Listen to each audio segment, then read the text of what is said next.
तो नया चैप्टर हम लोग स्टार्ट करने वाले हैं। चैप्टर का नाम क्या है? Kinetic theory of gases. मतलब स्पेशली हम इस चैप्टर में गैसेस की बात करेंगे। मतलब स्पेशली हम किसकी बात कर रहे होंगे? गैसेस की बात कर रहे होंगे। और गैसेस में भी एक आइडियल गैस की हम लोग बात करेंगे। ठीक है। अच्छा, सबसे पहले इसके अंदर जो चीज आती है वो है कि नेचर के अंदर जो आप तीन टाइप की चीजें देखते हो, पहली चीज है सॉलिड, दूसरी चीज है लिक्विड और तीसरी चीज है गैस। तो इनमें क्या डिफरेंस होता है? देखो, सॉलिड जो मटेरियल होते हैं उनकी एक फिक्स शेप होती है और फिक्स वॉल्यूम होता है। साथ ही वो रिजिड होते हैं। रिजिड मतलब कठोर होते हैं, ऐसे हार्ड होंगे थोड़े से। ठीक है। तो सॉलिड्स की खास बात क्या है कि ये इनकी जो शेप होती है वो फिक्स होती है, इनका वॉल्यूम भी फिक्स होगा और ये रिजिड टाइप के होंगे। ठीक है। दूसरी चीज है लिक्विड। लिक्विड की खास बात यह है कि ये रिजिड नहीं होते, लिक्विड इजीली फ्लो हो सकते हैं, ये उनकी प्रॉपर्टी होती है। और इनकी कोई फिक्स शेप नहीं होती है, जिस भी बर्तन में आप इनको डालोगे वही शेप ये ले लेंगे। इसका मतलब इनकी कोई फिक्स शेप नहीं है। इनका जो वॉल्यूम है वो फिक्स होगा, लेकिन जैसे 1 लीटर पानी है, आप उसको किसी भी बर्तन में डालो वो 1 लीटर ही रहेगा। ऐसे नहीं है कि उसका वॉल्यूम कम ज्यादा हो जाएगा, तो वॉल्यूम इसका फिक्स रहेगा। जो गैस है वो ना तो रिजिड होती है, रिजिड मतलब गैस के मॉलिक्यूल रैंडमली इधर उधर मूव करते रहते हैं, तो उनकी कोई फिक्स शेप नहीं होती है ना। और ना ही वो रिजिड होती है और ना ही उनका वॉल्यूम फिक्स होता है। वॉल्यूम फिक्स क्यों नहीं होता?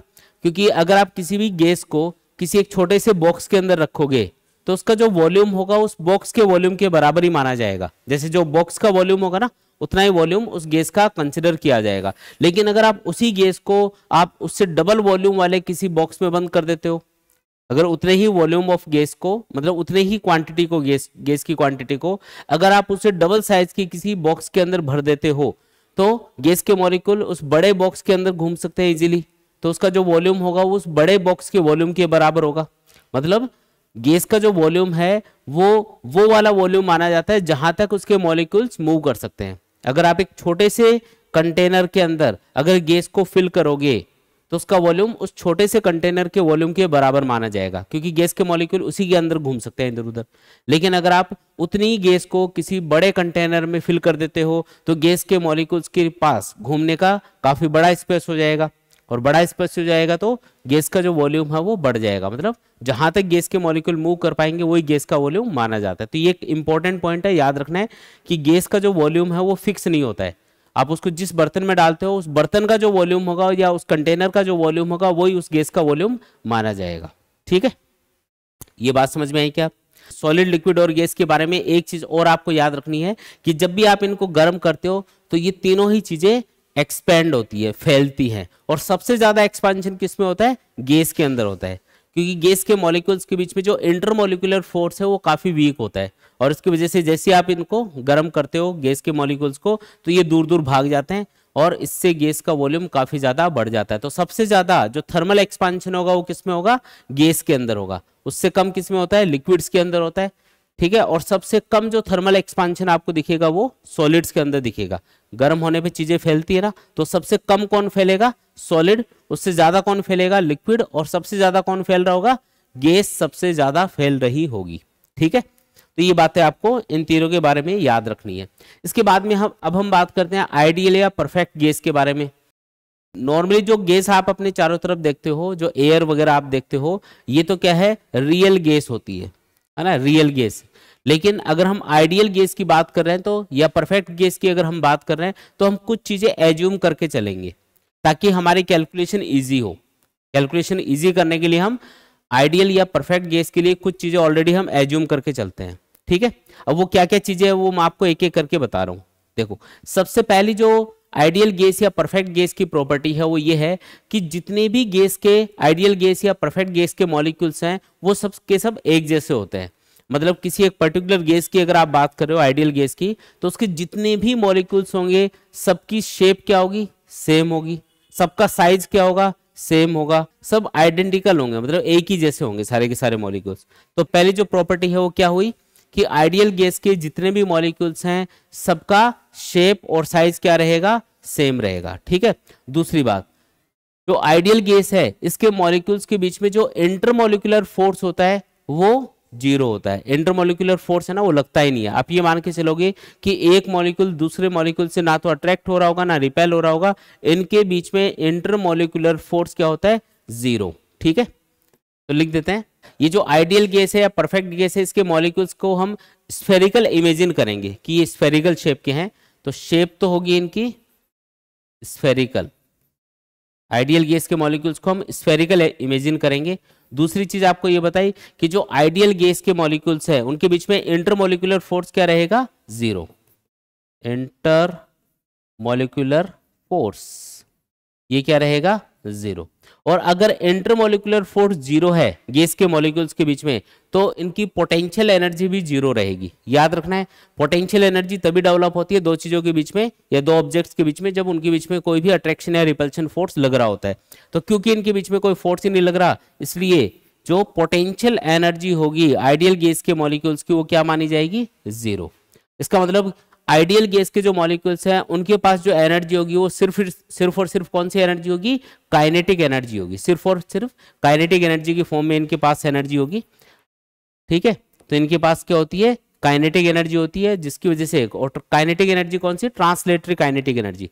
मतलब ये माना जाएगा कि गैस के मॉलिक्यूल घूम नहीं रहे हैं, अगर घूमेंगे तब तो रोटेशनल काइनेटिक एनर्जी भी आ जाएगी इनके अंदर। हम ये मानते हैं कि सिर्फ आइडियल गैस के मॉलिक्यूल्स ट्रांसलेटरी मोशन कर सकते हैं, इधर उधर मूव कर सकते हैं, रोटेट नहीं होंगे।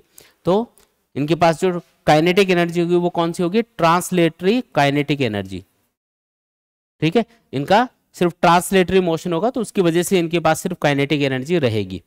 मतलब गैस के मॉलिक्यूल्स की जो इंटरनल एनर्जी है, गैस के मॉलिक्यूल्स की, आइडियल गैस के मॉलिक्यूल्स की जो इंटरनल एनर्जी है वो सिर्फ और सिर्फ काइनेटिक एनर्जी की फॉर्म में होती है, क्योंकि पोटेंशियल एनर्जी तो 0 होती है इनकी।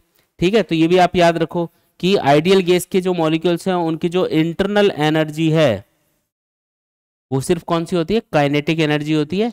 और जो इंटरनल एनर्जी है वो टेम्परेचर के डायरेक्टली प्रोपोर्शनल भी होती है, ये भी हम चीज याद रखेंगे। आइडियल गैस के मॉलिक्यूल्स की अगर आप इनका टेम्परेचर बढ़ाओगे तो इनकी इंटरनल एनर्जी बढ़ जाएगी, क्योंकि टेम्परेचर बढ़ाने से गैस के मॉलिक्यूल्स की काइनेटिक एनर्जी बढ़ेगी, और काइनेटिक एनर्जी बढ़ेगी तो इंटरनल एनर्जी बढ़ जाएगी। ठीक है, तो याद रखना है कि गैस के मॉलिक्यूल्स की जो इंटरनल एनर्जी है आइडियल गैस के लिए हम लोग बात कर रहे हैं, तो वो टेम्परेचर के डायरेक्टली प्रोपोर्शनल होती है। मैं लिख भी देता हूं, चलो, internal energy is directly proportional to T, यानी कि टेम्परेचर। ठीक है, अगली प्रॉपर्टी ये है कि आइडियल गैस के मॉलिक्यूल्स के बीच में जब भी कोलिजन्स वगैरह होंगी, या ये किसी दीवार से जाके टकराएंगे या किसी भी कंटेनर की वॉल से जाके टकराएंगे, तो इनकी जो कोलिजन्स है वो हमेशा इलास्टिक कोलिजन होंगी। कौन सी कोलिजन होंगी, जितनी भी कोलिजन है वो इलास्टिक कोलिजन होंगी।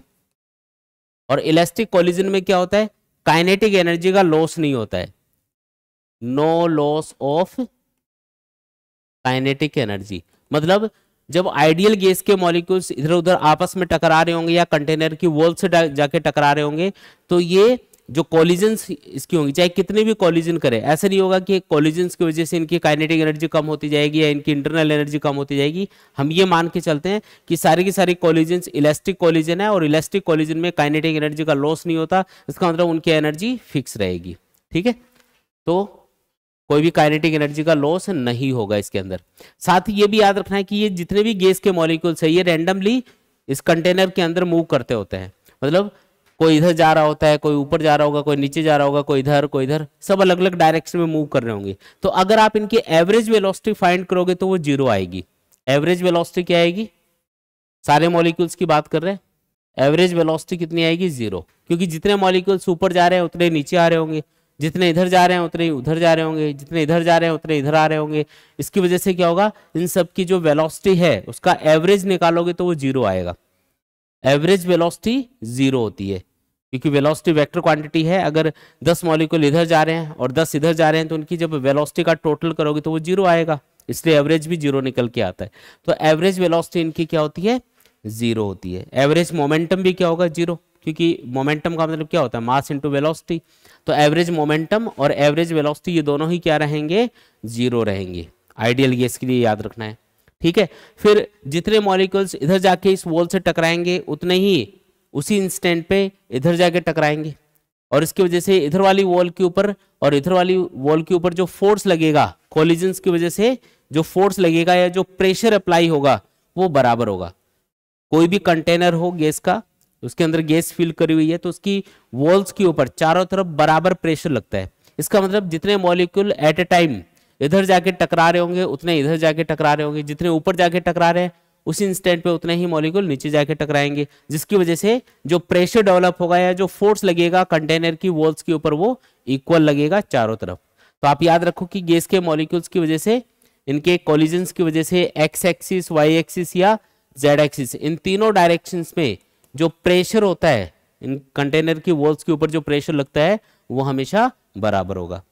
ठीक है, और साथ में ये भी मानेंगे कि किसी भी एक पर्टिकुलर डायरेक्शन में गैस के मॉलिक्यूल्स की जो वेलोसिटी होती है, जैसे एक्स एक्सिस, वाई एक्सिस और जेड एक्सिस के लोग, तो वो बराबर ही होती है। ये नहीं होगा कि गैस के मॉलिक्यूल्स की एक्स एक्सिस के लोग वेलोसिटी ज्यादा है या वाई एक्सिस के लोग कम है, ऐसा नहीं माना जाता।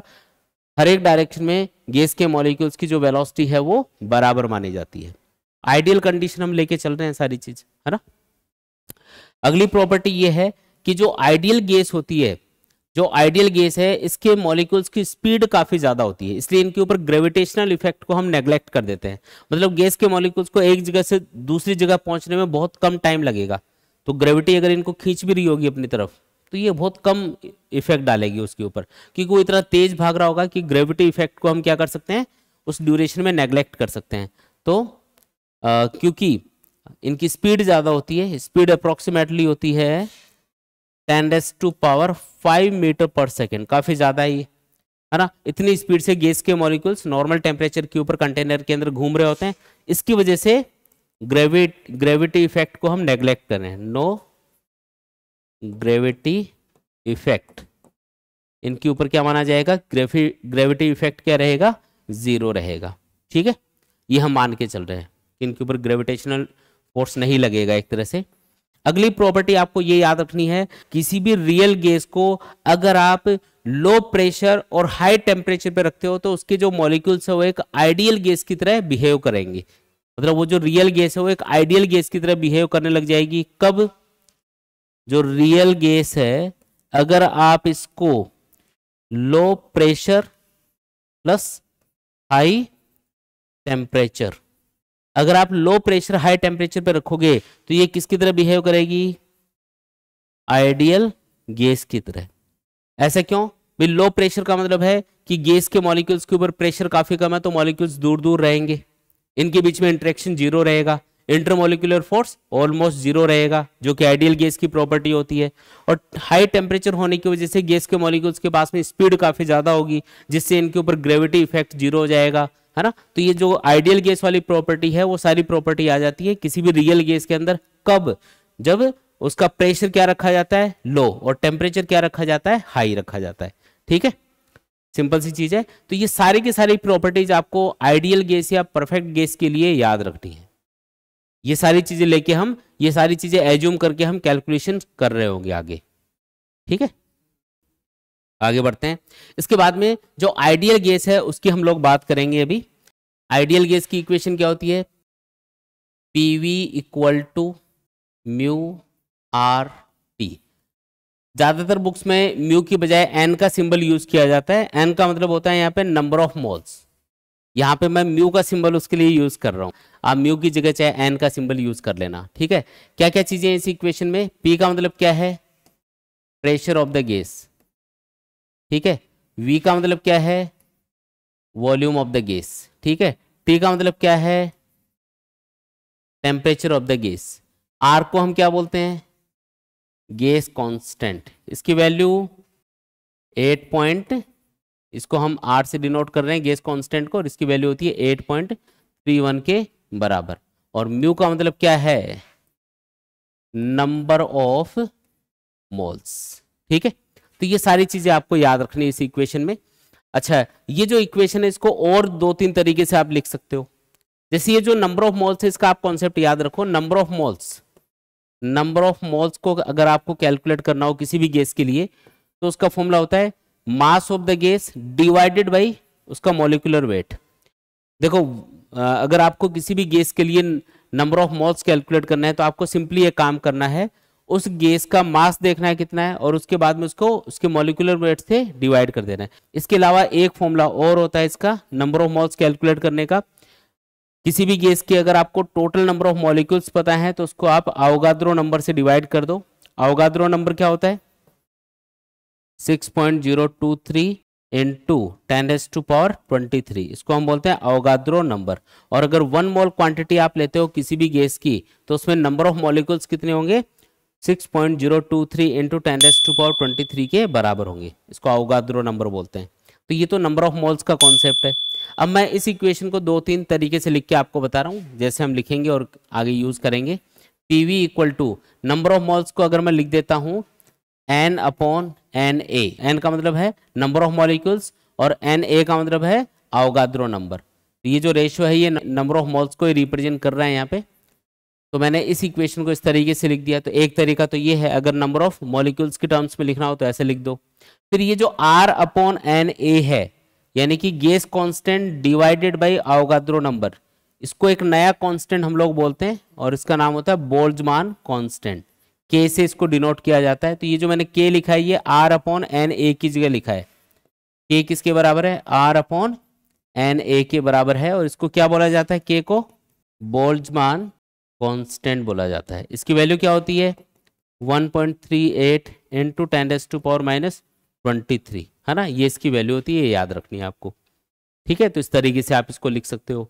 बाकी आप इसी इक्वेशन को अगर मास के टर्म्स में लिखना चाहो तो क्या लिखोगे, जैसे आप नंबर ऑफ मोल्स को m/mw यानी कि mass of the gas divided by molecular weight ऐसा भी लिख सकते हो। तो इक्वेशन को PV equals to m/mw into RT भी लिखा जा सकता है। तो ये अलग अलग तरीके से हम इक्वेशन को लिख के क्वेश्चंस को सॉल्व करेंगे, क्योंकि कई बार आपको नंबर ऑफ मॉलिक्यूल्स दे रखे होंगे किसी क्वेश्चन में आपको गैस का मास दे रखा होगा, तो उससे हमको मोल्स कैलकुलेट करने पड़ेंगे।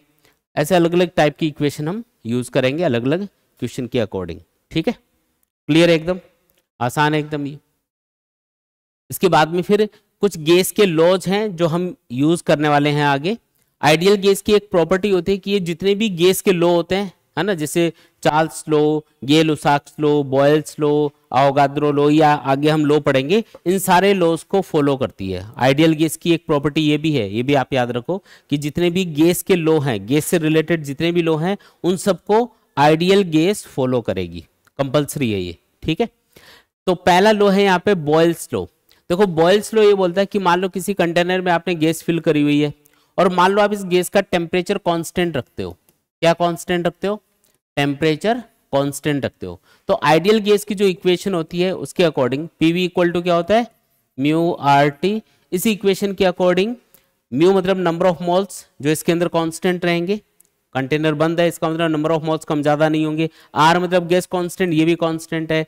T मतलब टेम्परेचर, ये भी हमने कांस्टेंट बोल दिया। तो ये सारी चीजें क्या हो गई, कांस्टेंट हो गई। तो यहाँ पे PV क्या हो गया, कांस्टेंट हो गया, यानी कि P inversely proportional to V हो गया। V अगर इसके नीचे जाएगा ना इधर, तो P inversely proportional to V हम लोग बोल सकते हैं। अब इसका मतलब ये है कि अगर आप कांस्टेंट टेम्परेचर के ऊपर, बॉयल्स लॉ ये बोलता है कि अगर आप किसी भी गैस का टेम्परेचर कांस्टेंट रखते हो और उसके ऊपर प्रेशर अप्लाई करते हो, अगर आप प्रेशर बढ़ाते हो तो वॉल्यूम कम हो जाएगा, क्योंकि प्रेशर और वॉल्यूम क्या है, इनवर्सली प्रोपोर्शनल है। प्रेशर बढ़ाओगे देखो वॉल्यूम कम हो गया, है ना, इसको बोलते हैं बॉयल्स लॉ। देखो कितना आसान सा लॉ है। ठीक है, तो इसको बोलेंगे बॉयल्स लॉ। अगर आपको एक ग्राफ ड्रॉ करना हो प्रेशर और वॉल्यूम के बीच में, कैसा बनेगा ग्राफ, तो ये दोनों इनवर्सली प्रोपोर्शनल है और दो चीजें इनवर्सली प्रोपोर्शनल होती है तो हाइपरबोलिक ग्राफ बनता है, ये वाला ग्राफ बन जाएगा। अगर आपको ग्राफ बनाना हो प्रेशर और 1/V के बीच में, देखो प्रेशर और 1/V के बीच का ग्राफ है ये, तो प्रेशर और 1/V ये डायरेक्टली प्रोपोर्शनल बोले जाएंगे। तो ये जो ग्राफ बनेगा ये स्ट्रेट लाइन ग्राफ बनेगा। ठीक है, अगर दो चीजें डायरेक्टली प्रोपोर्शनल होती है तो स्ट्रेट लाइन ग्राफ बनता है जो कि ओरिजिन से पास होगा, और अगर इनवर्सली प्रोपोर्शनल होंगे तो हाइपरबोलिक ग्राफ बनेगा। ठीक है, ये समझ में आया ना, इन दोनों ग्राफ में अंतर समझ में आया क्या, ये P और V के बीच का है और ये P और 1/V के बीच का है। ठीक है ना, ऐसा ग्राफ बनेगा। इसके बाद में फिर नेक्स्ट है चार्ल्स लॉ। देखो चार्ल्स लॉ क्या बोलता है कि मान लो कि आप किसी गैस को किसी कंटेनर के अंदर फिल करते हो और मान लो कि आपने इसका जो प्रेशर है उसको कांस्टेंट रखा हुआ है। किसको कांस्टेंट रखेंगे, इस बार हम प्रेशर को कांस्टेंट रखेंगे। प्रेशर को कांस्टेंट कैसे रखा जा सकता है, आप ये जो पिस्टन है, जो इस कंटेनर का ये जो पिस्टन है, इसको आप फ्री कर दो एकदम। अगर गैस का प्रेशर इंक्रीज होना चाहेगा तो ये इंक्रीज नहीं हो पाएगा प्रेशर, क्यों, क्योंकि ये पिस्टन ऊपर चला जाएगा और जैसे ये पिस्टन ऊपर जाएगा है ना, गैस के मॉलिक्यूल ज्यादा दूरी तक जाके आएंगे तो उससे क्या होगा, गैस का जो प्रेशर है वो डिक्रीज हो जाता है। तो अगर आप पिस्टन को फ्री कर देते हो मूवमेंट के लिए बिल्कुल, ठीक है, तो इसका जो प्रेशर है वो कभी भी इंक्रीज नहीं हो पाएगा, प्रेशर हमेशा कांस्टेंट मेंटेन रहेगा इसका। तो मान लो कि इस गैस का प्रेशर कांस्टेंट है, तो आइडियल गैस की इक्वेशन के according PV equal to mu R T. अगर आप प्रेशर को कांस्टेंट रखोगे तो म्यू और आर तो पहले से ही कांस्टेंट है, तो वी डायरेक्टली प्रोपोर्शनल टू क्या आ जाएगा, टेम्परेचर। इसका मतलब जितना ज्यादा टेम्परेचर रहेगा उतना ही ज्यादा गैस का वॉल्यूम रहेगा। अगर आप थोड़ा सा गर्म करते हो गैस को तो ये थोड़ा सा एक्सपेंड होगी, अगर ज्यादा गर्म करोगे कांस्टेंट प्रेशर के ऊपर तो ये ज्यादा एक्सपेंड हो रही है। मतलब जैसे जैसे टेम्परेचर बढ़ा रहे हो वैसे वैसे जो वॉल्यूम है गैस का वो बढ़ता जा रहा है, आप देख पा रहे हो, ठीक है। और दोनों ही जगह पे प्रेशर क्या है, यहाँ पे कांस्टेंट है, क्योंकि पिस्टन मूव कर रहा है ना ऊपर, देखो ये ऊपर चला गया, इसका मतलब प्रेशर कांस्टेंट रहेगा, मेंटेन रहेगा ये, ठीक है। तो बताओ कि अगर मैं वॉल्यूम और टेम्परेचर के बीच का एक ग्राफ ड्रॉ करूं तो कैसा बनेगा, डायरेक्टली प्रोपोर्शनल है तो स्ट्रेट लाइन ग्राफ बनेगा, लेकिन टेम्परेचर केल्विन में होना चाहिए, वो ध्यान रखना है, ठीक है। टेम्परेचर किस में होगा, केल्विन में। अच्छा, कई बार हमको ये दे रखा होता है कि 0 डिग्री सेंटीग्रेड पे गैस का वॉल्यूम है वी नॉट, तो बताओ टी टेम्परेचर के ऊपर गैस का वॉल्यूम कितना होगा। तो इसके लिए फॉर्मूला आप चाहो तो ये यूज कर सकते हो, बाकी कमी काम आता है, V T equal to V nought into 1 plus alpha T.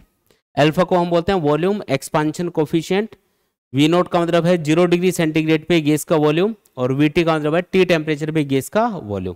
तो ये वाला फॉर्मूला यूज करके आप जो गैस है उसका वॉल्यूम फाइंड कर सकते हो किसी भी टेम्परेचर टी के ऊपर। उसके लिए आपको 0 डिग्री सेंटीग्रेड पे उसका वॉल्यूम पता होना चाहिए, और गैस का जो वॉल्यूम एक्सपांशन कोफिशिएंट है एल्फा, ये आपको पता होना चाहिए, उससे आप कैलकुलेट कर सकते हो ये, ठीक है। तो ये कौन सा लो है, चार्ल्स लो है। इसके बाद में आता है फिर गेल-लुसाक्स लो। देखो गेल-लुसाक्स लो ये बोलता है कि अगर आप किसी भी गैस को किसी कंटेनर में फिल करते हो और उसका वॉल्यूम कांस्टेंट कर देते हो, इस बार क्या कांस्टेंट कर दिया हमने, वॉल्यूम, यानी कि जो पिस्टन है वो मूव नहीं कर सकता, पिस्टन फिक्स है। अगर आप इसका वॉल्यूम फिक्स कर देते हो तो आइडियल गैस इक्वेशन के according PV equal to mu R T, अगर आप गैस का वॉल्यूम कांस्टेंट कर दोगे तो वी कांस्टेंट, म्यू और आर कांस्टेंट, तो पी डायरेक्टली प्रोपोर्शनल टू क्या बन गया, टेम्परेचर। मतलब कांस्टेंट वॉल्यूम के ऊपर अगर गैस को गर्म किया जाएगा, टेम्परेचर बढ़ाया जाएगा तो उसका प्रेशर बढ़ता जाएगा। देखो यहाँ पे जो गैस है उसको गर्म नहीं कर रहे हैं तो इसका प्रेशर 2 है ना, 2 atm मान लो, और जैसे आपने इसको गर्म किया, इसको हीट की फॉर्म में एनर्जी दे रहे हो, तो गर्म करने से क्या होगा, इसका प्रेशर बढ़ गया, प्रेशर बढ़ के 4 हो गया, यहाँ पे 4 atm के बराबर। इसका मतलब सिंपल सा ये है कि कांस्टेंट वॉल्यूम के ऊपर अगर गैस को गर्म किया जाएगा, टेम्परेचर बढ़ाया जाएगा तो उसका प्रेशर बढ़ता जाएगा। तो बताओ ग्राफ कैसा बनेगा इनके बीच में, अगर प्रेशर और टेम्परेचर के बीच में ग्राफ ड्रॉ करेंगे तो वही आपको स्ट्रेट लाइन ग्राफ मिलेगा, ठीक है, ये सब ग्राफ बनता है। और अगर आप प्रेशर कैलकुलेट करना चाहते हो, अगर 0 डिग्री सेंटीग्रेड पे आपको गैस का प्रेशर पता है, मान लो पी नोट है, और टी टेम्परेचर पे पता करना चाहते हो तो उसके लिए फॉर्मूला होगा P T equal to P nought into 1 plus beta T. इस बीटा को हम बोलते हैं प्रेशर एक्सपांशन कोफिशिएंट, है ना, ये आपको गैस के लिए गिवन होता है, और उसके बाद में फॉर्मूले में वैल्यू पुट करके आप सॉल्व कर सकते हो इसको। तो ये फॉर्मूला हम यूज करेंगे, बाकी मैन तो ये लो होता है, ये आपके काम आएगा, इसके अकॉर्डिंग क्वेश्चन सॉल्व करेंगे। फिर नेक्स्ट है अवोगाद्रो लो। देखो अवोगाद्रो लो क्या होता है, अवोगाद्रो लो के अकॉर्डिंग अगर आइडियल गैस इक्वेशन के अंदर PV equal to mu R T, इस इक्वेशन के अंदर म्यू को हम क्या लिख सकते हैं, N upon N A, number of molecules divided by Avogadro number into R into T. हमने बोला कि पी कांस्टेंट, इन तीनों बैलून्स का प्रेशर सेम है, इनके अंदर जो गैस है ना उनका प्रेशर सेम है, वॉल्यूम भी सेम है मान लो, और टेम्परेचर भी सेम कर दिया। अब अवोगाद्रो नंबर और आर ये तो कांस्टेंट होते हैं, तो इसका मतलब एन की वैल्यू तीनों के लिए क्या आएगी, सेम आएगी सॉल्व करेंगे तो। इसका मतलब इन तीनों गैस के जो मॉलिक्यूल्स का नंबर होगा, यानी नंबर ऑफ मॉलिक्यूल्स होंगे इन तीनों बैलून्स के अंदर, वो सेम रहेगा, तो इसको हम बोलते हैं अवोगाद्रो लो। अवोगाद्रो लो के अकॉर्डिंग अगर आप डिफरेंट गैसेस का प्रेशर, टेम्परेचर और वॉल्यूम कांस्टेंट रखते हो तो आप उनकी जो क्वांटिटी ले रहे हो उनमें नंबर ऑफ मॉलिक्यूल्स क्या रहेंगे, सेम रहेंगे, गैस के मॉलिक्यूल्स सेम रहेंगे। अगर इसमें 10 मॉलिक्यूल हैं, इसमें भी 10 होंगे, इसमें भी 10 ही होंगे, कहने का मतलब ये है, ठीक है, ठीक। इसके बाद में आता है फिर डाल्टन लो। देखो डाल्टन लो के अकॉर्डिंग अगर मान लो आप अलग अलग टाइप की गैसेस को आपस में मिक्स कर देते हो, तो वो जो मिक्सचर बनेगा उसका प्रेशर कैलकुलेट करने के लिए फिर डाल्टन्स लॉ यूज करते हैं। डाल्टन्स लॉ ये बोलता है कि मान लो ये पहली गैस है, इसका प्रेशर है P1, दूसरी गैस का प्रेशर है मान लो P2, और आपने इन दोनों को मिक्स कर दिया। अब ये जो मिक्सचर है इसका प्रेशर आपको कैलकुलेट करना है, तो ये जो मिक्सचर होगा इसका प्रेशर बराबर होगा P1 प्लस P2 के। इसको हम बोलते हैं डाल्टन्स लॉ। मतलब डिफरेंट टाइप की गैसेस को अगर आप एक कॉमन कंटेनर में फिल कर देते हो और उनका प्रेशर अगर P1 P2 P3 ऐसा अलग अलग था, तो सबका मिला के टोटल प्रेशर कितना बनेगा, P1 plus P2 plus P3, ऐसे आप सबको ऐड कर लो, वो टोटल प्रेशर के बराबर आएगा। तो इसको हम बोलते हैं डाल्टन्स लॉ। ठीक, फिर इसके अंदर नेक्स्ट है ग्राम्स लॉ ऑफ डिफ्यूजन। देखो ग्राम्स लॉ ऑफ डिफ्यूजन, पहली बात तो ये डिफ्यूजन का मतलब क्या है। डिफ्यूजन का मतलब होता है जैसे मान लो कि ये कोई दो अलग अलग चेंबर हैं, बीच में एक आपने दीवार लगाई हुई है, इसमें अलग गैस है, इसमें अलग गैस है। ठीक है, जैसे आप इस दीवार को हटाते हो तो आप देखोगे कि जो गैस के मॉलिक्यूल्स हैं, ये वाले मॉलिक्यूल इधर जाने की कोशिश करेंगे, ये वाले मॉलिक्यूल इधर जाने की कोशिश करेंगे। तो ये जो प्रोसेस है इसको हम बोलते हैं डिफ्यूजन। क्या बोलते हैं इसको, डिफ्यूजन।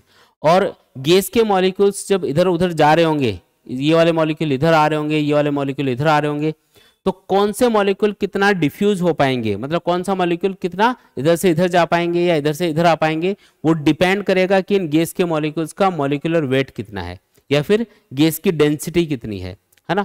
जो रेट ऑफ डिफ्यूजन होती है, इसको मैं RD से रिप्रेजेंट कर रहा हूँ, ये हमेशा गैस का जो मॉलिक्यूलर वेट होता है उसके अंडर रूट के इनवर्सली प्रोपोर्शनल होगी, या फिर गैस की जो डेंसिटी होगी उसके अंडर रूट के इनवर्सली प्रोपोर्शनल होगी, है ना। तो इसको हम बोलते हैं ग्राम्स लॉ ऑफ डिफ्यूजन, यानी कि वो वाली गैस ज्यादा डिफ्यूज होगी जिसका मॉलिक्यूलर वेट या डेंसिटी कम होगी। जैसे ये वाले मॉलिक्यूल्स छोटे हैं, ये वाले मॉलिक्यूल्स मोटे हैं, इनका जो मास है, मॉलिक्यूलर वेट है, वो क्या है, ज्यादा, इनका मॉलिक्यूलर वेट क्या है, कम। तो ज्यादा डिफ्यूज कौन हो पाएगा, जो हल्के वाले मॉलिक्यूल्स है वो ज्यादा डिफ्यूज हो पाएंगे। भी सिंपल सी बात है, ये ज्यादा घुस जाएंगे इधर। ये मोटे मोटे मॉलिक्यूल्स हैं या भारी मॉलिक्यूल्स हैं, ये कम आ पाएंगे इधर, तो इनका डिफ्यूजन कम हो पाएगा। और छोटे वाले यानी कम मास वाले या कम मॉलिक्यूलर वेट वाले या कम डेंसिटी वाली जो गैस है उसका डिफ्यूजन ज्यादा हो पाएगा। तो इसको बोलते हैं ग्राम्स लॉ ऑफ डिफ्यूजन। तो ये आपको रिलेशन याद रखना है। और रेट ऑफ डिफ्यूजन का मतलब क्या होता है कि कितना वॉल्यूम गैस का पर सेकेंड इधर से इधर जा रहा है या इधर से इधर आ रहा है। तो वॉल्यूम पर सेकेंड जो गैस का एक साइड से दूसरी साइड में जा रहा है उसी को हम बोलते हैं रेट ऑफ डिफ्यूजन। समझ में आया क्या? चलो क्वेश्चंस करके देखते हैं। देखो आपको क्वेश्चन दिया हुआ है, in the given volume temperature graph of the same mass of a gas corresponding to two different pressures P1 and P2 is represented. Find the relation between P1 and P2. तो आपको P1 और P2 के बीच का relation बताना है कि P1 ज्यादा है या फिर P2 ज्यादा है। इन दोनों को कंपेयर करके बताना है। ये दो अलग अलग प्रेशर के ऊपर ग्राफ है किसी भी गैस के लिए। ग्राफ किसके बीच में है, वॉल्यूम और टेम्परेचर के बीच में है। अब आपको देख के ये बताना है कि कौन सा वाला प्रेशर ज्यादा होगा, P1 ज्यादा होगा या P2 ज्यादा होगा। कैसे पता लगाएंगे? अब देखो यहाँ पे तीन चीजें होती हैं। अगर मैं आइडियल गैस इक्वेशन यूज करूं तो उसमें तीन चीजें होती हैं, PV equal to mu R T. अगर कोई भी दो चीजों के बीच में मुझे रिलेशन फाइंड करना हो तो मुझे तीसरी चीज को हमेशा कांस्टेंट रखना पड़ेगा, तभी हम कंपेयर कर पाएंगे, तभी हम पता लगा पाएंगे। अभी हमें यह पता लगाना है कि P1 ज्यादा है या P2 ज्यादा है।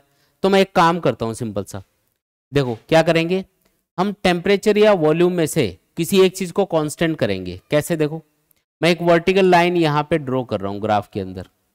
ये जो वर्टिकल लाइन ड्रॉ करी है ये इस टेम्परेचर वाली एक्सिस के ऊपर जहां भी काटेगी वहां पे एक टेम्परेचर मान लेते हैं T0। ठीक है, अब T0 टेम्परेचर में मैं T0 टेम्परेचर पे दोनों ग्राफ को चेक करूंगा। ये दोनों जो ग्राफ हैं इनके ऊपर वैल्यू चेक करो। जो P1 प्रेशर वाला ग्राफ है इसके लिए वॉल्यूम आ रहा है V1, और P2 जो प्रेशर वाला ग्राफ है इसके लिए वॉल्यूम आ रहा है V2। कौन सा वाला वॉल्यूम ज्यादा आ रहा है? तो P2 प्रेशर के ऊपर वॉल्यूम ज्यादा आ रहा है, P1 प्रेशर के ऊपर वॉल्यूम कम आ रहा है। तो T को जो मैंने कांस्टेंट किया इन दोनों के लिए, इन दोनों ग्राफ के ऊपर मैं T0 टेम्परेचर पे ही देख रहा हूं। ये जो लाइन ड्रॉ करी है ना, ये यहाँ पे ये शो कर रही है कि किसी T0 टेम्परेचर पे आप इन दोनों ग्राफ को ऑब्जर्व कर रहे हो। तो अगर आप टेम्परेचर को कांस्टेंट कर देते हो तो आपको पता है कि प्रेशर और वॉल्यूम क्या होते हैं, इनवर्सली प्रोपोर्शनल आते हैं। टेम्परेचर को कांस्टेंट कर देंगे तो प्रेशर और वॉल्यूम क्या होंगे, इनवर्सली प्रोपोर्शनल। मतलब इन दोनों ग्राफ के लिए जो वॉल्यूम ज्यादा आ रहा है वो वाला प्रेशर क्या रहेगा, कम रहेगा। और जिस ग्राफ के लिए वॉल्यूम कम आ रहा है ना, जिसके लिए वॉल्यूम कम आ रहा है उसके लिए प्रेशर ज्यादा, और जिसके लिए वॉल्यूम ज्यादा आ रहा है उसके लिए प्रेशर कम, क्योंकि प्रेशर और वॉल्यूम क्या है, इनवर्सली प्रोपोर्शनल। अगर V2 ज्यादा है V1 से, देख के पता चल रहा है, तो इसका मतलब P2 क्या होगा, P1 से कम होगा। प्रेशर और वॉल्यूम इनवर्सली प्रोपोर्शनल होते हैं अगर टेम्परेचर को कांस्टेंट कर दिया जाता है। इसका मतलब अगर V2 ज्यादा है V1 से, अगर V2 ज्यादा है V1 से, तो इसका मतलब P2 क्या होगा, कम होगा ना P1 से, रिलेशन के अकॉर्डिंग। इसका मतलब P2 is less than P1। तो कौन सा वाला ग्राफ, कौन सा वाला आंसर सही है इसमें, फर्स्ट वाला आंसर सही है। आया समझ में? देखो नेक्स्ट क्वेश्चन देखो, in the given PV graph find the relation between T1 and T2, मतलब T1 ज्यादा है या T2 ज्यादा है, ये आपको फाइंड करके बताना है। ग्राफ किसके बीच में है, प्रेशर और वॉल्यूम के बीच में है, और टेम्परेचर आपको कंपेयर करना है। उसी तरीके से कंपेयर कर लो। देखो सबसे पहले हम क्या करेंगे, यहाँ पे एक वर्टिकल लाइन ड्रॉ कर देंगे। उस वर्टिकल लाइन के लिए हम वॉल्यूम यहाँ पे डिफाइन कर देते हैं V0। अब V0 वॉल्यूम के ऊपर आप दोनों ग्राफ को चेक करो। जैसे T1 टेम्परेचर वाला जो ग्राफ है इसके लिए प्रेशर आ रहा होगा P1, और T2 टेम्परेचर वाला ग्राफ है इसके लिए प्रेशर आ रहा होगा P2। किस चीज को कांस्टेंट किया हमने, वॉल्यूम को कांस्टेंट किया। सेम वॉल्यूम पे आप देख रहे हो इन दोनों को, तो PV equal to mu RT, इस इक्वेशन में अगर आप वॉल्यूम को कर देते हो कांस्टेंट, तो V कांस्टेंट होगा तो P directly proportional to T बन जाएगा। इसका मतलब जिस वाले ग्राफ के लिए प्रेशर ज्यादा आ रहा होगा उसके लिए टेम्परेचर ज्यादा होगा, जिसके लिए प्रेशर कम है उसके लिए टेम्परेचर कम है। तो यहाँ पे देखो P1 ज्यादा है या P2 ज्यादा है, P2 ज्यादा है। अगर P2 ज्यादा है P1 से, इसका मतलब P2 जो प्रेशर है वो कौन से वाले ग्राफ के लिए है, T2 टेम्परेचर वाले ग्राफ के लिए, तो T2 ज्यादा होना चाहिए T1 से। ये इसका रिलेशन है, ठीक है।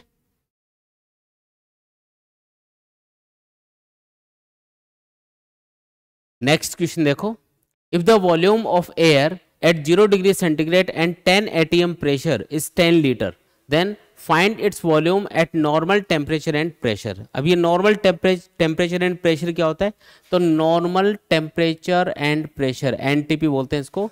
तो नॉर्मल टेम्परेचर एंड प्रेशर का मतलब है 0 डिग्री सेंटीग्रेड टेम्परेचर, टेम्परेचर तो कितना होगा 0 डिग्री सेंटीग्रेड, प्रेशर कितना होगा 1 atm के बराबर होगा, और अगर वॉल्यूम देखना हो तो वॉल्यूम होगा 22.4 लीटर के बराबर। तो इसको बोलते हैं normal temperature and pressure. Question में ये बोला जा रहा है the volume of air at 0 degree centigrade, मतलब टेम्परेचर कितना है 0 डिग्री सेंटीग्रेड, उस टेम्परेचर के ऊपर इसका प्रेशर हमने देखा तो वो प्रेशर कितना है 10 atm के बराबर है। 1 atm कितना होता है वैसे, 1 atm होता है 10⁵ पास्कल के बराबर, ये याद रखना आपको। ऐसा unit of pressure is pascal. तो 1 atm जब भी दे रखा हो तो अगर पास्कल में चेंज करना हो तो 10⁵ पास्कल के बराबर होगा ये। तो किसी 0 डिग्री सेंटीग्रेड के ऊपर आपने 0 डिग्री सेंटीग्रेड के ऊपर एयर को आपने रखा हुआ, और उसका जो प्रेशर है वो कितना है 10 atm के बराबर है, और इसका वॉल्यूम कितना है, वॉल्यूम आपको दिया हुआ है 10 लीटर के बराबर। अभी बोल रहा है कि ये जो एयर है इसका वॉल्यूम बताओ, कब, नॉर्मल टेम्परेचर एंड प्रेशर के ऊपर। नॉर्मल टेम्परेचर एंड प्रेशर का मतलब है टेम्परेचर कर दिया आपने अब 0 डिग्री सेंटीग्रेड, मतलब उतना ही है, उसमें कोई चेंज नहीं किया। प्रेशर आपने कितना कर दिया 1 atm, कि नॉर्मल टेम्परेचर और प्रेशर की बात कर रहा है ना, तो उसके ऊपर प्रेशर हो जाएगा 1 atm, ठीक है। तो इसने पूछा है कि बताओ कि इसका वॉल्यूम कितना होगा 1 atm के ऊपर।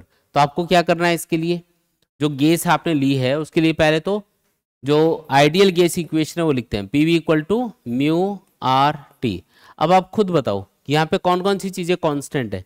क्या टेम्परेचर को हम लोग चेंज कर रहे हैं क्या, पहले 0 डिग्री सेंटीग्रेड था बाद में भी 0 डिग्री सेंटीग्रेड है, तो टेम्परेचर रहेगा कांस्टेंट। और जब टेम्परेचर कांस्टेंट होता है तो म्यू और R तो वैसे ही कांस्टेंट होते हैं, जब तक बोला नहीं जाए कि म्यू को हम चेंज कर रहे हैं, नंबर ऑफ मोल्स को हम चेंज कर रहे हैं, तब तक म्यू को हम कांस्टेंट ही मानेंगे।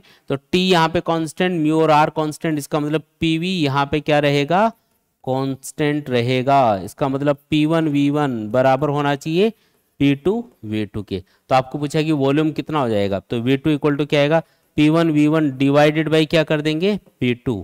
बताओ क्या आएगा, सॉल्व करोगे तो P1 कितना है 10, V1 कितना है 10 डिवाइडेड बाई P2 कितना है 1, सॉल्व करोगे तो 100 लीटर आएगा। ठीक है, ये आपका आंसर हो गया। आया समझ में? अच्छा, ये जो लीटर में आपको वॉल्यूम गिवन होता है ना, इसको आप मीटर क्यूब में भी चेंज कर सकते हो। आपको याद रखना है कि 1000 लीटर, अगर आप किसी भी गैस का 1000 लीटर लेते हो तो वो 1 मीटर क्यूब के बराबर होता है। तो ये वाला डेटा भी आप याद रखना, कई क्वेश्चंस में हम इसको भी यूज करेंगे। 1000 लीटर अगर आप गैस लेते हो तो वो 1 मीटर क्यूब के बराबर होगी। ठीक है, देखो नेक्स्ट क्वेश्चन है, if it is required to double the pressure of a gas in a container at 27 degree centigrade by heating it, then at what temperature the gas should be rest. तो gas का temperature कितना बढ़ाना पड़ेगा, हमें क्या करना है, उसका प्रेशर डबल करना है। किसी कंटेनर में कोई गैस है तो उसका वॉल्यूम तो चेंज कर नहीं रहे हैं, वॉल्यूम तो चेंज किया नहीं, बस उसको गर्म कर रहे हैं जिससे उसका प्रेशर बढ़ रहा है। तो ये बोल रहा है कि प्रेशर को डबल करना है, यानी P2 क्या कर देना है 2 टाइम्स ऑफ P1 कर देना है। वॉल्यूम क्या रहेगा यहाँ पे कांस्टेंट रहेगा। ठीक है, टेम्परेचर T1 कितना था पहले 27 डिग्री सेंटीग्रेड, जिसको केल्विन में क्या लिखोगे आप, तो 273 ऐड करोगे तो 300 केल्विन बन जाएगा। ये 273 ऐड करना है 27 में तो ये बनेगा 300 केल्विन। अब ये बोल रहा है कि अगर प्रेशर डबल करना है तो बताओ कि इसको कितना, इसका टेम्परेचर कितना इंक्रीज करना पड़ेगा। तो टेम्परेचर कितना करना है ये आपको बताना है। याद रखना है कि टेम्परेचर की वैल्यू हमेशा केल्विन में ही पुट करनी है जब भी आप क्वेश्चन सॉल्व करो। तो V कांस्टेंट होता है तो हम लिख सकते हैं P directly proportional to T, ideal gas equation के अकॉर्डिंग, यानी P और T डायरेक्टली प्रोपोर्शनल है, मतलब P1 अपॉन P2 बराबर होगा T1 अपॉन T2 के। ठीक है, आपको क्या पूछा इसने, T2 पूछा है, तो T2 इक्वल टू क्या लिख देंगे T1 into P2 divided by P1। तो बताओ T2 कितना आएगा, T1 है यहाँ पे 300, P2 आपने डबल कर दिया P1 से, यानी कि ये रहेगा 2:1, यानी कि 600 केल्विन। अब केल्विन में आंसर होता तो 600 अपना आंसर होता, लेकिन आंसर दे रखा है डिग्री सेंटीग्रेड में। तो आप एक काम करो 600 में से 273 माइनस कर दो, T27 डिग्री सेंटीग्रेड अपना आंसर आ जाएगा, मतलब बी वाला ऑप्शन यहाँ पे करेक्ट होगा। ठीक, आसान।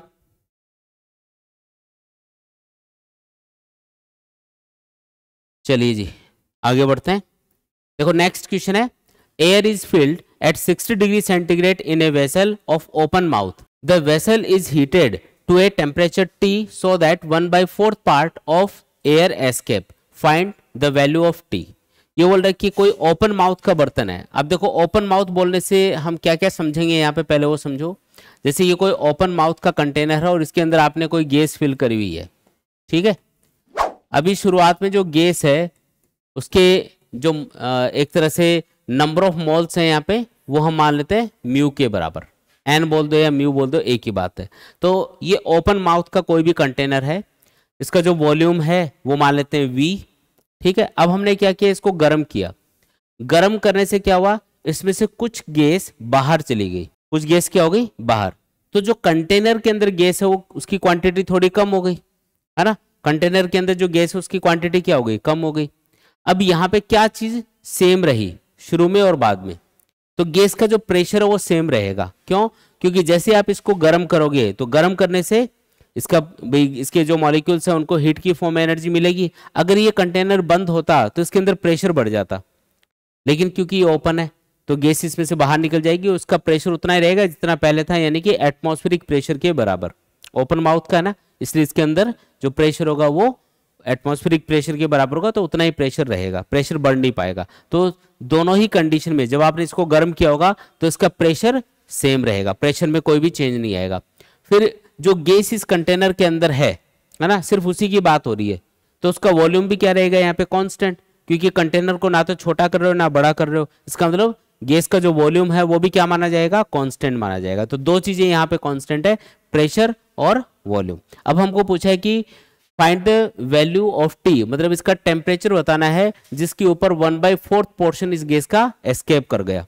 ठीक है, अब वो कैसे कैलकुलेट करेंगे, तो पहले जो टेम्परेचर है वो कितना है यहाँ पे 60 डिग्री सेंटीग्रेड है, तो उसको पहले केल्विन में लिख लो। 60 डिग्री सेंटीग्रेड को केल्विन में लिखोगे तो क्या लिखना पड़ेगा, 60 + 273, तो ये आ जाएगा यहाँ पे 333 केल्विन। ठीक है, 60 इसमें ऐड करोगे ना तो ये 333 केल्विन बनेगा। तो इतना टेम्परेचर था शुरुआत में। अब टेम्परेचर कितना हो गया वो हमको पूछा जा रहा है। पहले मैं इक्वेशन लिख देता हूँ, PV equals to mu R T. इस इक्वेशन को मैं अप्लाई कर रहा हूँ फर्स्ट केस में। प्रेशर P मान लिया, गैस का वॉल्यूम V मान लिया, म्यू यानी नंबर ऑफ मोल्स, इसको म्यू मान लेते हैं। ठीक है, R की जगह R आएगा, टेम्परेचर की जगह लिख देंगे 333 केल्विन। अब सेकंड केस देखते हैं। सेकंड केस में हमने गैस को गर्म किया। अब जो प्रेशर है और जो वॉल्यूम है वो तो उतना का उतना रहेगा, उसमें तो कोई चेंज आ ही नहीं रहा है। आपको बताया ना, जितनी भी गैस इसमें से बाहर निकलनी थी वो निकल गई। प्रेशर अभी भी एटमॉस्फेरिक प्रेशर के बराबर है, तो प्रेशर उतना ही है, वॉल्यूम भी उतना ही है गैस का। लेकिन क्योंकि इसमें से कुछ गैस बाहर निकल गई तो इसमें नंबर ऑफ मोल्स क्या हो गए, कम हो गए। तो अब म्यू की जगह हम लिख देंगे इसको 1/4 पोर्शन इसमें से गैस का बाहर निकल गया, तो 3 μ/4 इतने मोल्स इसके अंदर बचे। ठीक है, 1/4 पोर्शन अगर निकल गया तो 3/4 पोर्शन बच गया, मतलब इसके अंदर तो नंबर ऑफ मोल्स कितने हैं, 3/4 ऑफ म्यू है, इंटू आर इंटू टी। अब ये टी आपको पूछा जा रहा है क्वेश्चन में कि ये कितना होगा। तो एक काम करो, ये भी पीवी के बराबर है, ये भी पीवी के बराबर है, दोनों को बराबर ही पुट कर दो आपस में। तो ये आएगा mu R into 333 equal to 3/4 mu R T. तो म्यू आर तो उड़ाई दो दोनों साइड में।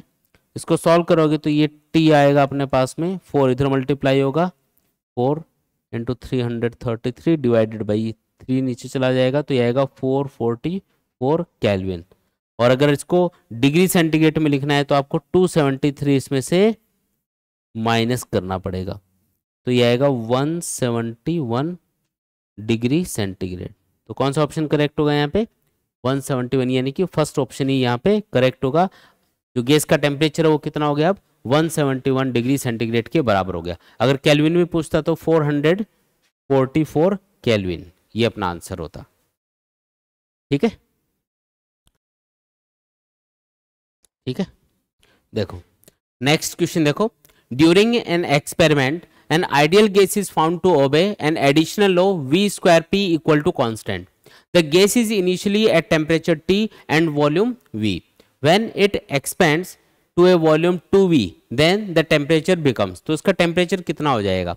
इसने बोला कि गैस है जो कि एक एडिशनल लॉ फॉलो कर रही है, V² P equal to constant. इस एडिशनल लॉ को जो गैस है वो फॉलो कर रही है। किसी भी गैस के लिए इक्वेशन होती है PV equal to mu R T. इसके साथ साथ ये एक एडिशनल लॉ और फॉलो कर रही है, मतलब V² P equal to constant. अब इसने बोला कि the gas is initially at temperature T and volume V, मतलब शुरुआत में गैस का टेम्परेचर T और वॉल्यूम V है। अब ये एक्सपेंड होके, मतलब गैस एक्सपेंड हो रही है क्योंकि इसका टेम्परेचर हम इंक्रीज कर रहे हैं, तो गैस एक्सपेंड हो रही है और इसका वॉल्यूम हो जाता है 2V। तो बताना है कि टेम्परेचर कितना करना पड़ेगा इसके लिए, या टेम्परेचर कितना हो जाएगा, ये आपको पूछा जा रहा है। तो पहले तो ये देखो कि टेम्परेचर और वॉल्यूम में रिलेशन क्या है, लेकिन साथ में देखो इन इक्वेशंस के अंदर P भी आ रहा है, मतलब प्रेशर भी आ रहा है, लेकिन प्रेशर की कोई इन्फॉर्मेशन अपने पास नहीं है कि प्रेशर पहले कितना था बाद में कितना कर दिया। तो आप एक काम करो, P को यहां से हटा दो। कैसे हटाओगे, तो सेकेंड इक्वेशन से P इक्वल टू हम क्या लिख सकते हैं, mu R T upon V लिख सकते हैं। ये मैं इस फर्स्ट इक्वेशन में पुट करूंगा, तो मैं यहाँ पे लिख रहा हूँ V² इंटू P की जगह मैं क्या लिखूंगा, सेकेंड इक्वेशन से mu R T upon V equal to constant. ठीक है, समझ में आया। P की जगह मैंने क्या लिखा, mu R T upon V equal to क्या आएगा, कांस्टेंट आएगा। अब क्या क्या चीजें यहाँ पे कांस्टेंट है वो देख लेते हैं। एक V तो पहले कैंसिल ही कर दो यहाँ पे ऊपर नीचे, तो ये आएगा mu R T into V equal to constant. अब नंबर ऑफ मोल्स को हम कम ज्यादा नहीं कर रहे हैं, R मतलब गैस कांस्टेंट भी यहाँ पे कांस्टेंट है, तो क्या बचा, T और V बचा, तो TV यहाँ पे क्या आ गया, कांस्टेंट आ गया। ये हमको समझ में आया। इसका मतलब अगर T इंटू V कांस्टेंट है तो हम लिख सकते हैं T1 V1 equal to T2 V2। और आपको पूछा है कि T2 कितना है, तो ये होगा T1 V1 अपॉन V2 के। तो T1 कितना है, पहले टेम्परेचर कितना है T, तो T लिख दिया। V1 पहले जो वॉल्यूम है वो V के बराबर है, बाद में वॉल्यूम कितना कर दिया, 2V कर दिया। तो बताओ आंसर क्या आएगा, T/2, यानी कि जो टेम्परेचर है वो आपने क्या कर दिया, अब डिक्रीज कर दिया है, और टेम्परेचर डिक्रीज करके कितना कर दिया, अब T/2 कर दिया, तो पहले से जो टेम्परेचर है वो कम हो गया। अब तो सेकेंड केस में जो टेम्परेचर है वो कितना होगा, T/2 के बराबर होगा। ठीक है, जब भी ऐसा क्वेश्चन आए ना कि एक गैस है वो एडिशनल लो ये भी फॉलो कर रही है, तो आप जो चीजें गिवन हो है ना उनके बीच में रिलेशन बनाओगे, और उसके लिए जो चीज गिवन नहीं है उसको हटाओगे। हटाने के लिए जैसे मैंने क्या किया, सेकंड इक्वेशन से P की वैल्यू कैलकुलेट करके फर्स्ट में पुट कर दी, तो P हट गया इक्वेशन से, P अब आ ही नहीं रहा है, तो हमको V और T के बीच का रिलेशन पता चल गया ना, फिर हमने इसको डायरेक्टली यूज कर लिया। V into T is constant, इसका मतलब V1T1 इक्वल टू V2T2 ऐसे लिख सकते हो, पहले केस में और बाद में, तो इससे T2 निकाल लिया। ठीक है, चलो नेक्स्ट क्वेश्चन देखो। By increasing the temperature of a gas by 5 degree centigrade its pressure increases by 0.5% from its initial value at constant volume, then what is initial temperature of the gas. तो gas का जो initial temperature है वो आपको बताना है। देखो constant volume की ये बात कर रहा है, मतलब एट कांस्टेंट वॉल्यूम इसने बोला ना, इसका मतलब वॉल्यूम यहाँ पे क्या रहेगा, कांस्टेंट। अगर वॉल्यूम कांस्टेंट है तो हम लिख सकते हैं PV equal to mu R T के अकॉर्डिंग। अगर वॉल्यूम कांस्टेंट है इसका मतलब P directly proportional to T बोल सकते हैं, है ना। तो P में जितना परसेंटेज चेंज आएगा उतना ही परसेंटेज चेंज T में भी आएगा, क्योंकि ये दोनों डायरेक्टली प्रोपोर्शनल है। इसलिए क्वेश्चन में बोला है bye increasing the temperature of the gas 5 degree centigrade its pressure increases by 0.5%।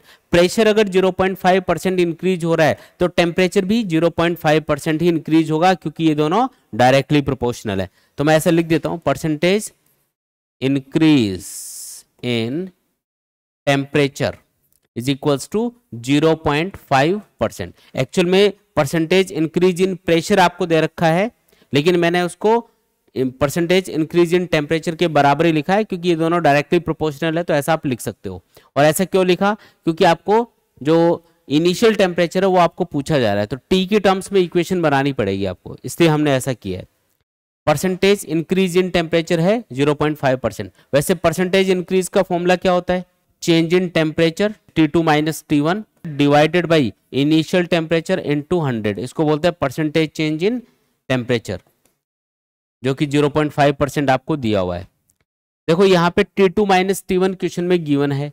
इसने बोला कि जब हमने टेम्परेचर को 5 डिग्री सेंटीग्रेड से इंक्रीज किया तो प्रेशर 0.5% बढ़ गया, तो परसेंटेज इंक्रीज इन प्रेशर कितना है 0.5%। कब, जब आपने टेम्परेचर को कितना इंक्रीज किया, बाई 5 डिग्री सेंटीग्रेड। इसका मतलब T2 माइनस T1 क्या है, 5 डिग्री सेंटीग्रेड के बराबर है। तो T2 माइनस T1 की वैल्यू 5 पुट कर दी, divided by T1 into 100 equal to 0.5।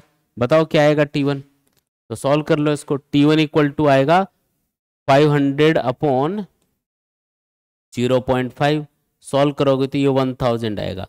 तो केल्विन में अपने पास आंसर आता है हमेशा जब भी हम गैस इक्वेशन यूज करते हैं, तो यहाँ पे 1000 केल्विन टेम्परेचर होना चाहिए इस गैस का इनिशियल टेम्परेचर। तो T1 की वैल्यू क्या है, 1000 केल्विन के बराबर है।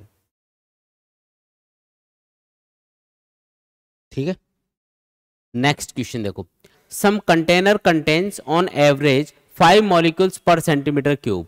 मतलब किसी कंटेनर के अंदर कितने मॉलिक्यूल पर सेंटीमीटर क्यूब है, यानी कि number of molecules per unit volume आपको दे रखे हैं 5 मॉलिक्यूल्स पर सेंटीमीटर क्यूब। ये देखो डेटा पर सेंटीमीटर क्यूब में दे रखा है, इसको पर मीटर क्यूब में चेंज कर लेना चाहिए पहले, तो पहले इसको चेंज कर लो।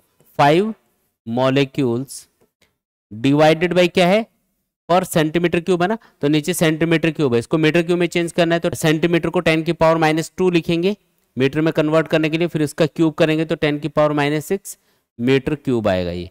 तो ये आ जाएगा, ये ऊपर जाके 5 इंटू 10 की पावर 6 मीटर क्यूब। तो ये आ गया number of molecules per unit volume अपने पास निकल के। ठीक है, ऐसा यूनिट्स के अंदर। और टेम्परेचर आपको दे रखा है क्वेश्चन के अंदर 3 केल्विन के बराबर। तो आपको पूछा है कि बताओ प्रेशर कितना होगा, तो सिंपल जो आइडियल गैस इक्वेशन होती है ना वो यूज कर लो। PV इक्वल टू क्या होता है, म्यू आर टी, लेकिन इसमें नंबर ऑफ मॉल्स गिवन नहीं है, हमको number of molecules per unit volume given है। तो म्यू को आप ये PV, एक सेकेंड, आइडियल गैस इक्वेशन होती है PV equals to mu R T.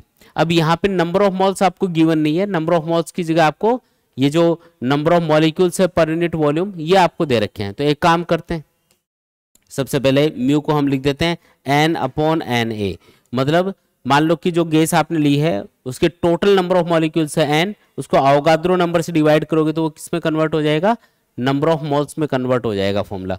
तो ये n/Na ये नंबर ऑफ मोल्स को रिप्रेजेंट कर रहा है इनटू RT।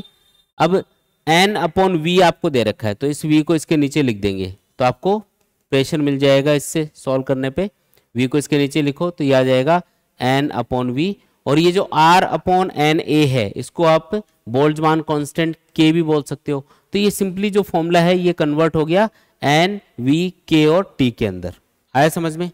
R/Na इसी को हम बोलते हैं बोल्ट्जमान कांस्टेंट K।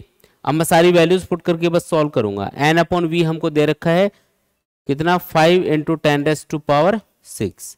K मतलब बोल्ट्जमान कांस्टेंट जिसकी वैल्यू होती है 1.38 × 10⁻⁻23, और टेम्परेचर 3 केल्विन दे रखा है। बस वैल्यू पुट कर दी, सॉल्व कर लेंगे इसको पूरा सॉल्व करेंगे तो ये आंसर आएगा करीब करीब 2 × 10⁻16 न्यूटन पर मीटर स्क्वायर के बराबर। पूरा सॉल्व करेंगे तो आंसर क्या आएगा, 2 × 10⁻16 न्यूटन पर मीटर स्क्वायर के बराबर आएगा। यानी कि पहला ऑप्शन यहाँ पे करेक्ट है।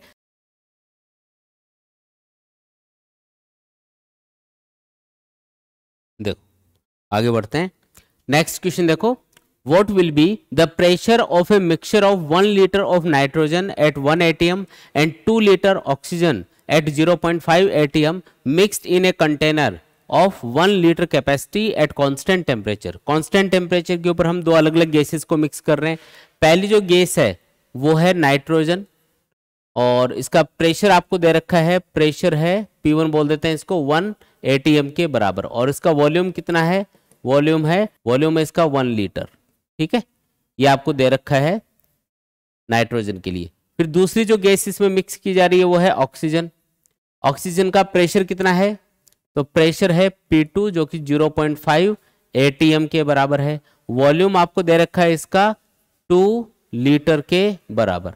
अब इन दोनों को हमने एक 1 लीटर कैपेसिटी के किसी कंटेनर के अंदर फिल कर दिया। ये जो कंटेनर है ना, इसका जो वॉल्यूम है वो 1 लीटर के बराबर है। तो 1 लीटर कैपेसिटी के किसी कंटेनर में इन दोनों गैसेस को हमने मिक्स कर दिया। ठीक है, अब आपको ये पूछा जा रहा है कि बताओ कि ये जो मिक्सचर हुआ, ये जो मिक्सचर बना, इसका प्रेशर कितना होगा। अब जो फाइनल प्रेशर है मिलाने के बाद में इन दोनों को, वो आपको पूछा जा रहा है।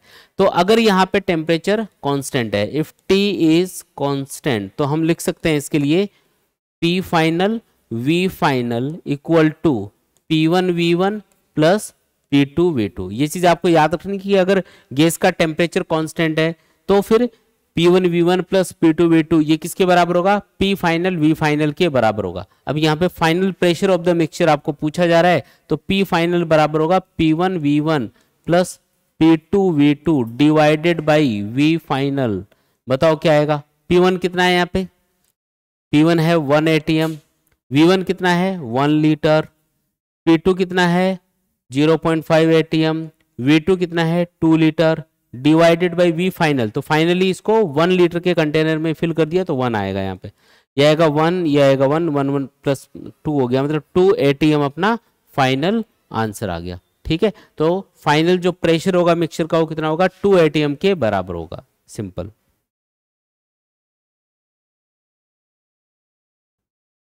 नेक्स्ट क्वेश्चन है 28 ग्राम of nitrogen gas is contained in a flask at a pressure of 10 atm and at temperature of 57 degrees centigrade. It is found that due to a leakage in the flask, the pressure reduced to half and the temperature reduced to 27 degrees centigrade. Find the quantity of nitrogen gas that leaked out. मतलब उसमें से कितनी nitrogen निकल गई ये आपको find करके बताना है। कितनी नाइट्रोजन है, पहले 28 ग्राम नाइट्रोजन है, कितनी है 28 ग्राम के बराबर। कितने मोल हुए, तो नंबर ऑफ मोल्स हो गए। देखो नाइट्रोजन के लिए जो मोलिकुलर वेट होता है वो 14 होता है ना, तो 14 मतलब मोलिकुलर वेट है, तो वो 28 ग्राम में क्या होगा, 2 मोल्स आएंगे। 28 ग्राम ना, तो ये 14 ग्राम जो होता है वो तो होता है 14 ग्राम नाइट्रोजन है वो तो 1 मोल के बराबर होती है, तो 28 ग्राम होगी 2 मोल के बराबर। तो पहली बात तो ये हमको समझ में आ गई यहाँ पे।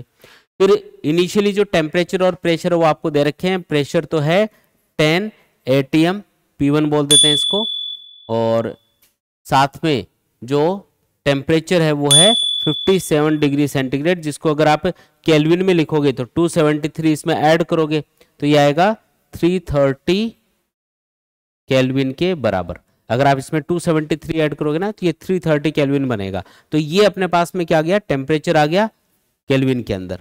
अब ये बोला कि इसमें कोई लीकेज है और लीकेज की वजह से कुछ नाइट्रोजन इसमें से निकल जाती है, तो अब जो प्रेशर है वो कितना हो जाता है, हाफ हो जाता है, यानी P2 क्या हो गया, P1/2 हो गया, और साथ में जो टेम्परेचर है T2 वो हो गया 27 डिग्री सेंटीग्रेड, जिसको केल्विन में लिखोगे तो 273 ऐड करके इसको 300 केल्विन आप लिख सकते हो। तो ये टेम्परेचर हो गया। फाइनली पूछ रहा है कि कितनी गैस इसमें से नाइट्रोजन गैस लीक हो गई, कैसे फाइंड करेंगे। तो हम एक काम करते हैं, पहले हमें नंबर ऑफ मोल्स पता है कितने हैं 2 मोल्स हैं, तो बाद में नंबर ऑफ मोल्स कितने हो जाएंगे सेकंड केस में, जब इसमें से नाइट्रोजन लीक हो जाएगी। तो अब जो नंबर ऑफ मोल्स है मान लो वो μ2 हो गए, तो μ2 कैलकुलेट कर लेते हैं, तो उससे हमको ये पता चल जाएगा कि कितना डिफरेंस आ रहा है और कितनी नाइट्रोजन गैस इसमें से लीक हुई होगी।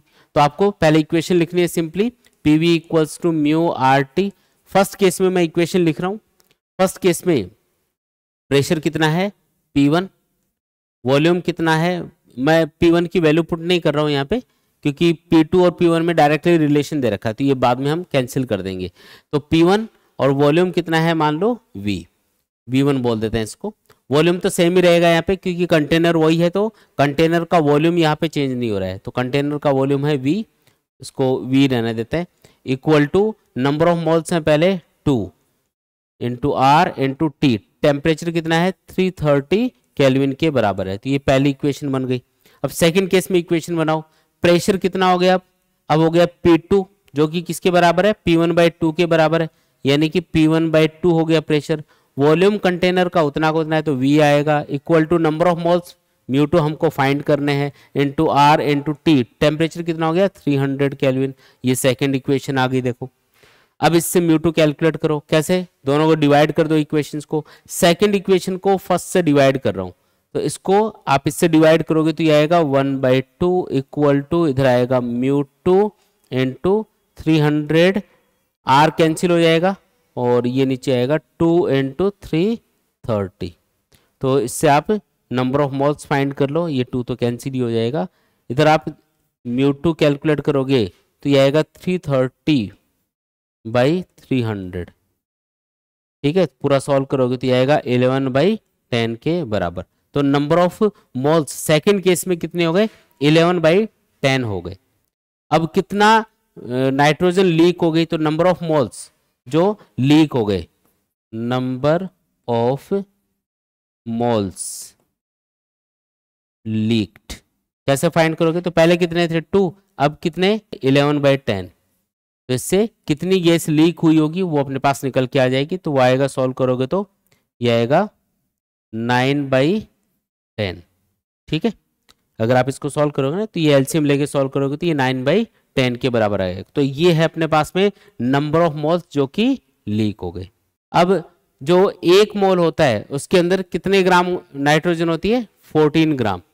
तो अगर इतने मोल गैस के नाइट्रोजन के लीक हो गए तो उस कंडीशन में कितना नाइट्रोजन लीक हुई होगी, तो नाइट्रोजन लीक्ड ये कैलकुलेट करना है। तो नंबर ऑफ मोल्स आपको पता चल ही चुके हैं 9/10, इसको मल्टीप्लाई कर दो 14 से, तो ये कितना आएगा, इसको ऊपर नीचे हम 2 से कैंसिल कर देते हैं तो ये आएगा 7/5, 7 इंटू 9 यानी कि 63/5 ग्राम के बराबर। तो 63.5 ग्राम इतनी नाइट्रोजन लीक हो गई। तो पहला ही ऑप्शन है यहाँ पे देखो 63/5 ग्राम इतनी नाइट्रोजन यहाँ पे लीक होगी।